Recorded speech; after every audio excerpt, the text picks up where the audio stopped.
大家好，我是丽姐，欢迎大家来听相亲故事，感谢大家的订阅。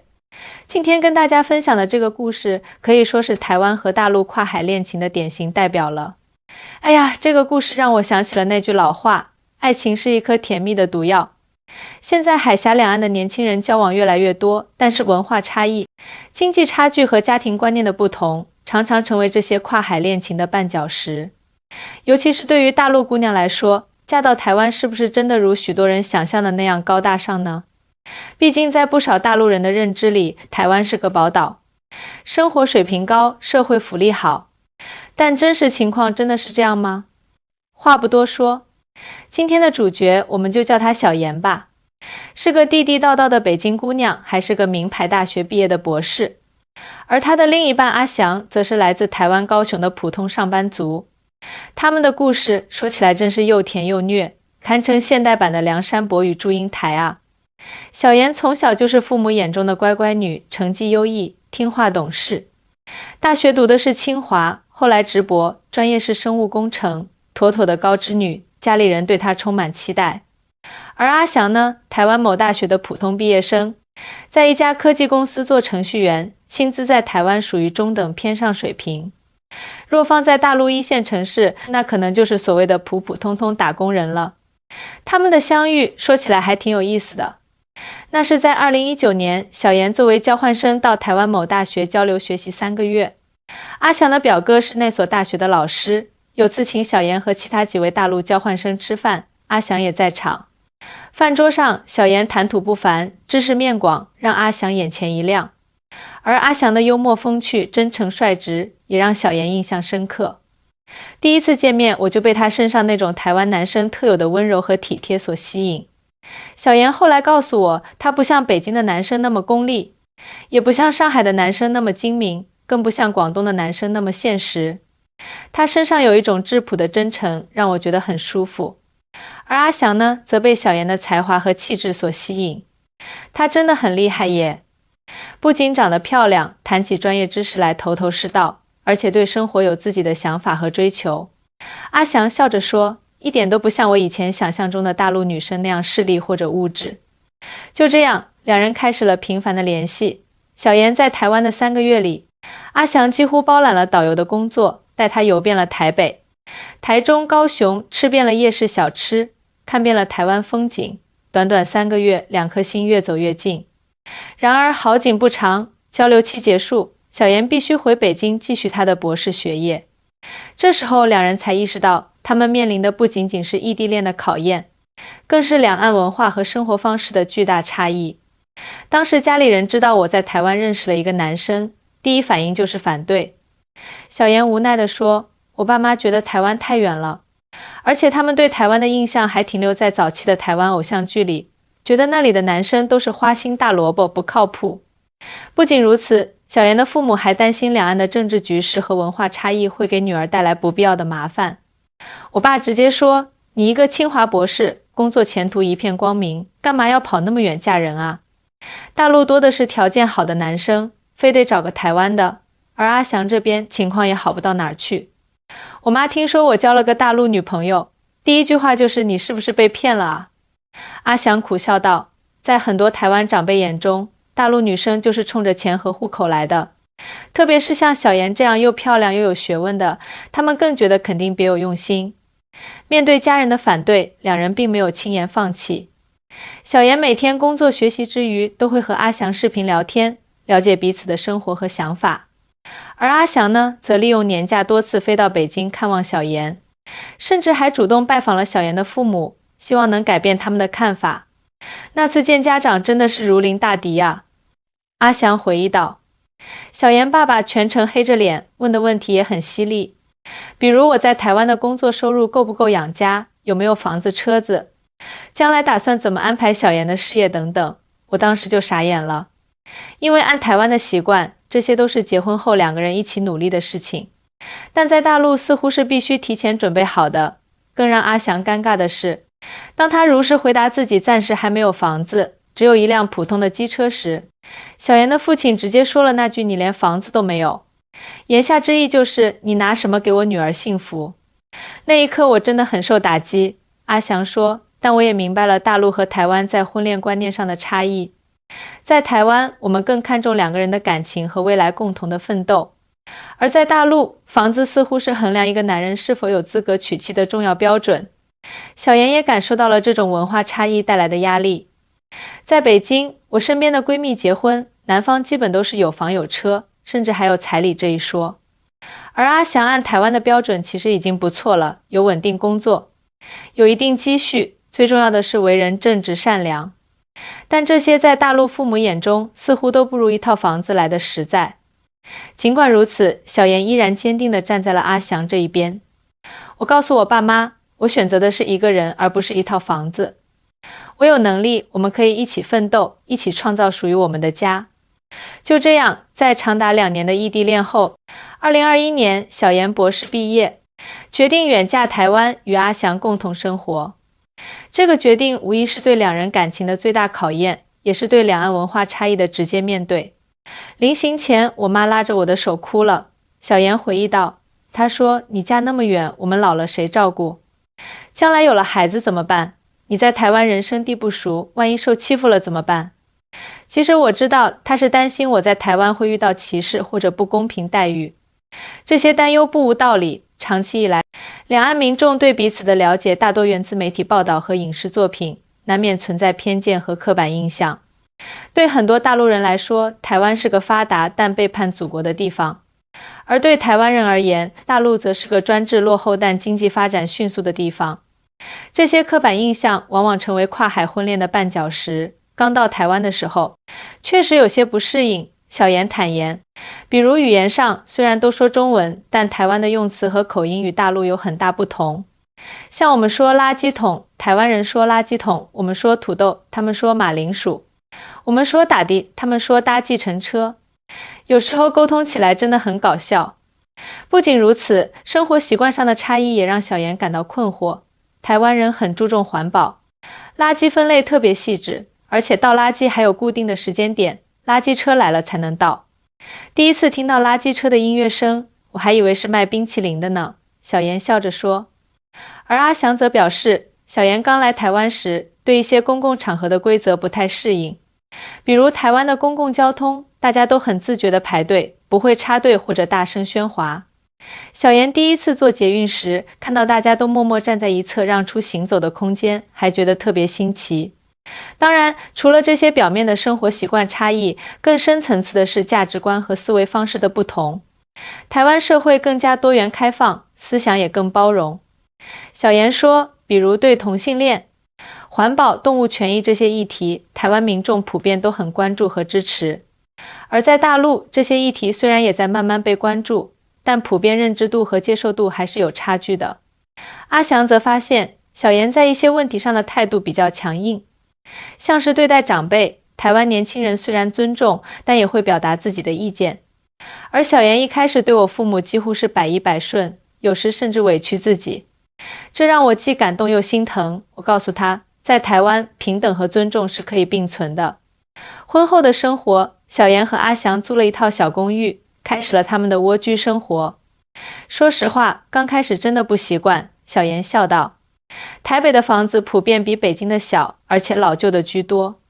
我们租的这套2室1厅，在北京可能连郊区都算不上，但在台北却已经是不错的选择了。不过，小妍很快就发现，台湾社会并不像她原先想象的那么富裕，但也绝不是大陆媒体宣传的那么贫穷。台湾的物价确实比大陆高，但社会福利和公共服务也更完善。比如医疗保险覆盖面很广，看病很方便且负担不重。再比如公共交通干净高效，完全不输大陆1线城市。阿翔的工作收入在台北属于中等水平，两人的生活虽然不奢侈，但也算舒适。我们没有房子，没有车，但我们有共同的梦想和奋斗目标。小妍说，而且在台湾，房子不是衡量幸福的唯一标准，生活质量、环境、人际关系这些同样重要。小妍在台湾找工作的过程也颇为曲折。尽管我有博士学位，但因为身份问题，很多研究机构和大学都无法直接聘用我。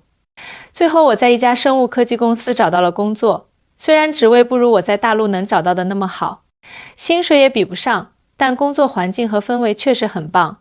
有了工作后，小妍的生活逐渐步入正轨。她开始结交台湾朋友，了解当地文化，甚至学会了一些台湾特有的俚语和表达方式。现在我说话都带着一点台湾腔了，小妍笑着说。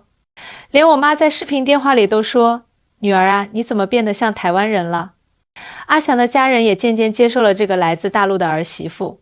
我婆婆一开始确实有些防备，小妍坦言，但随着相处时间增加，她发现我并不是她想象中那种拜金的大陆女生，而是真心爱她儿子，愿意融入台湾社会的人。现在我们关系特别好，她甚至教我做一些台湾传统小吃，比如蚵仔煎、肉圆、卤肉饭这些。而阿翔也在各方面展现出了对妻子的支持和理解。他知道我离开家乡远嫁台湾不容易，所以特别包容我的情绪波动。小妍感动地说，有时候我会突然想家，他就二话不说陪我视频通话，或者带我去吃北方菜解解乡愁。他还主动学习普通话，努力了解大陆文化，就为了能更好地理解我的想法和感受。就这样，小妍和阿翔的婚后生活虽然没有轰轰烈烈的浪漫，但却充满了温馨和幸福。他们用实际行动证明，爱情确实能够跨越地域。文化和经济的差异在理解和包容中不断成长。然而，生活不可能一帆风顺，小妍和阿翔的婚姻也面临着更多考验。结婚第2年是我们感情最波折的时期，小妍回忆道，眼神中带着一丝复杂。那段时间，两人因为要不要买房子的问题爆发了激烈争论。在大陆，尤其是北京这样的一线城市，有房才有家的观念根深蒂固。小妍的父母更是一直担忧女儿在台湾寄人篱下，时不时发来台北房价的链接，暗示女儿应该督促丈夫买房。我爸每次视频都要问房子的事情考虑的怎么样了，弄得我很尴尬。小妍说，虽然我自己已经不那么看重房子了，但面对父母的关切，我也会动摇，会怀疑自己的选择是否正确。而阿翔则秉持着台湾年轻人常有的务实态度，台北房价太高了，我们2个的积蓄和收入买一套像样的房子还是很吃力。与其背上沉重的房贷，不如先把钱用在更有意义的事情上，比如旅行，比如进修，甚至可以考虑创业。这种思维差异恰恰反映了两岸年轻人对待生活的不同态度。大陆年轻人往往更加急于上车，而台湾年轻人则更倾向于先享受生活。有次吵架，我情绪失控，说了很重的话。小妍坦言，我说看来你是永远也不打算买房了，我们要租一辈子房子吗？我父母知道了会怎么看我？他们会觉得我嫁给你是个错误。面对妻子的指责，阿翔一开始也很委屈，我当时也生气了，说又不是只有大陆人才懂得买房，但我们要量力而行啊！你看看台北的房价，再看看我们的收入，现在买房不是把自己逼上绝路吗？这场争吵让两人都意识到了问题的严重性。他们不仅仅是在争论买不买房的问题，更是在面对2种不同的生活理念和价值观的碰撞。后来我们冷静下来，好好谈了一次。阿翔说，我了解到小妍的顾虑不仅仅是房子本身，更多的是对未来的不确定性和对父母期望的压力。而他也理解了我的考量，知道我不是不想买房，而是希望做出更合理的财务规划。经过深入沟通，小妍和阿翔最终达成了共识，他们会先积累一定的资金，同时关注台北周边的房源，找到性价比高的选择。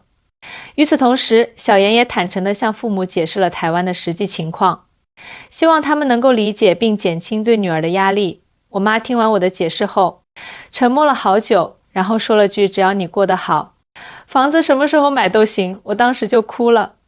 小妍说，我终于明白，父母最关心的还是我的幸福，而不是什么有形的资产。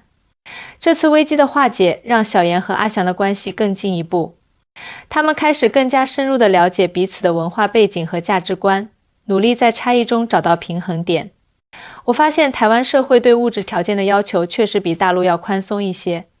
小妍说，这里的人更注重生活品质和精神满足，即使住在小房子里也能过得很惬意。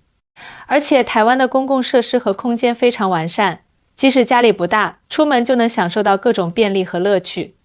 阿翔则表示，通过和小妍的相处，他也改变了对大陆的一些刻板印象。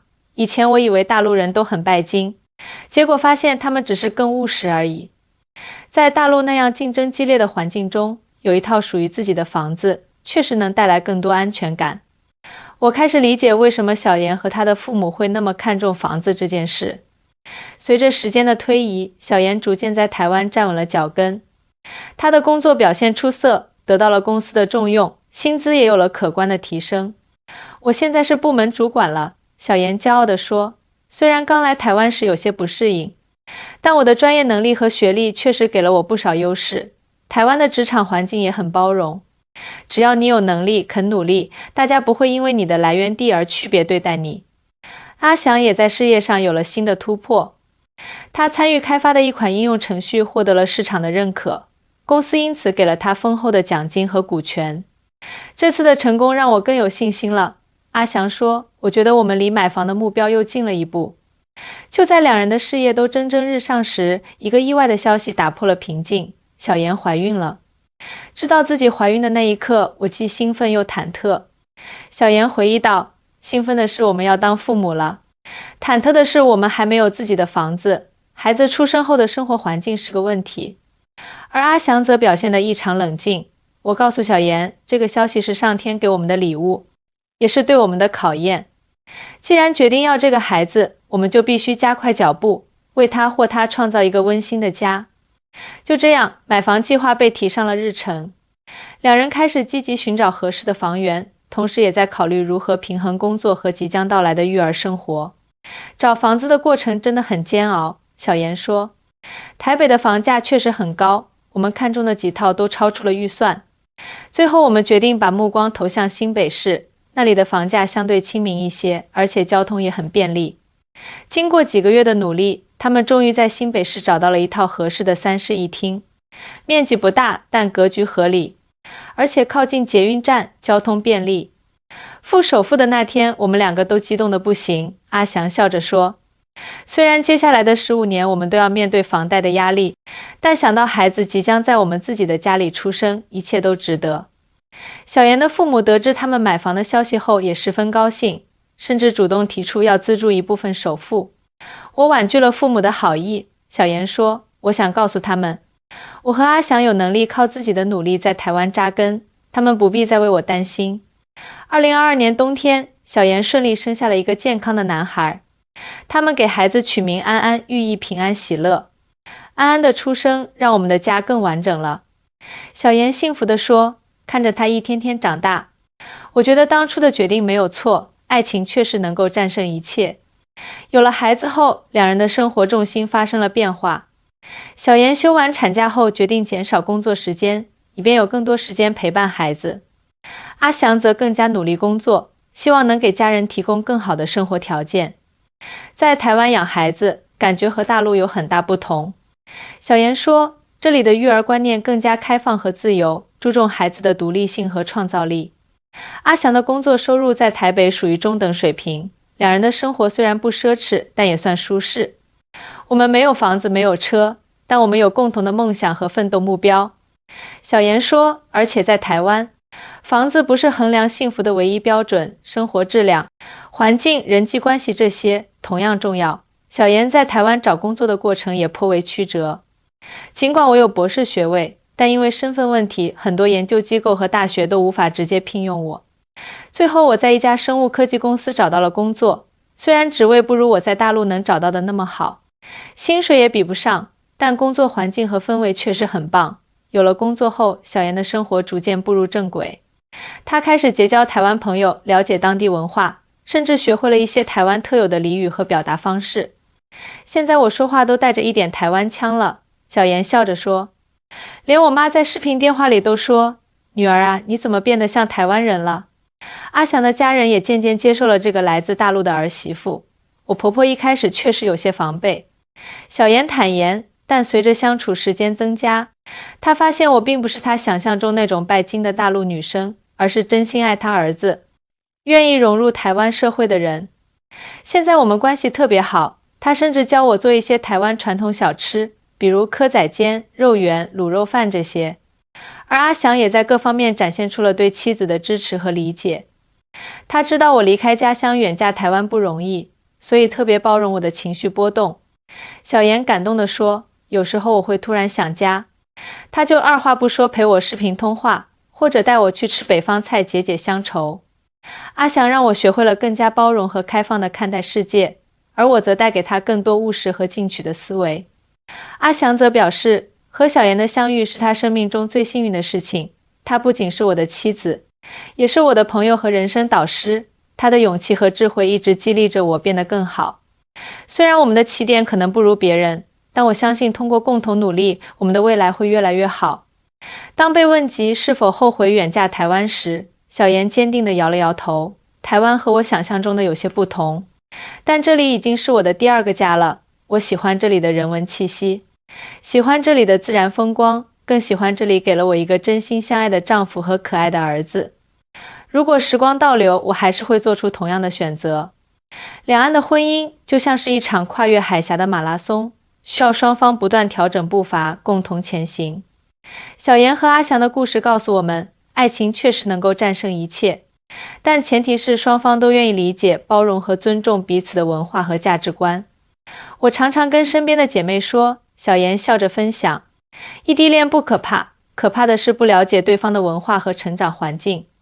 两岸的婚姻看似困难重重，但只要双方都有足够的耐心和爱意，一切问题都能迎刃而解。阿翔则补充道，我觉得无论是大陆人还是台湾人，我们的共同点远多于不同点。我们都重视家庭，都希望过上幸福的生活，都希望给下一代创造更好的未来。这些共同的价值观是我们婚姻的坚实基础。今年春节，小妍的父母终于来台湾探亲，这是他们第一次踏上这片土地。我爸妈来了之后，对台湾的印象完全改变了。小妍高兴地说，他们惊讶于台湾的干净整洁，惊讶于人们的热情友好，更惊讶于我们小家庭的和睦幸福。我爸还专门跟阿翔道歉，说当初是他偏见了。这次家庭团聚不仅化解了小妍父母心中的疑虑，也让两家人建立了更紧密的联系。现在两边的父母都有对方的联系方式，经常在微信群里分享安安的照片和视频。阿翔笑着说，有时候我们下班回家，发现两家老人已经在群里聊得热火朝天了。看着安安在两地长辈的疼爱中快乐成长，小妍和阿翔都感到无比欣慰。我希望安安长大后能记住，小妍深情地说，她的血液里流淌着两岸的文化基因，她既是台湾的孩子，也是大陆的孩子，她的存在本身就是两岸和平的见证。阿翔则表示，他和小妍的故事或许能给更多跨海恋情中的年轻人一些启示，别被刻板印象和偏见束缚了自己的选择。两岸的年轻人应该有更多直接的交流和了解，打破那些隔阂和误解。爱情没有地域的界限，真心才是最重要的。如今，小妍在台湾的生活已经完全步入正轨，她不仅在事业上有所成就，还在台湾交了不少好朋友，甚至开始参与一些跨海交流活动，希望能为增进两岸民众的相互了解做出自己的贡献。嫁到台湾这几年，我经历了很多，也成长了很多。小妍总结道，我学会了更包容地看待差异，更理性地处理冲突，也更加珍惜眼前的幸福。阿翔给了我一个温暖的家，虽然没有豪宅名车，但有着满满的爱与尊重，这比什么都重要。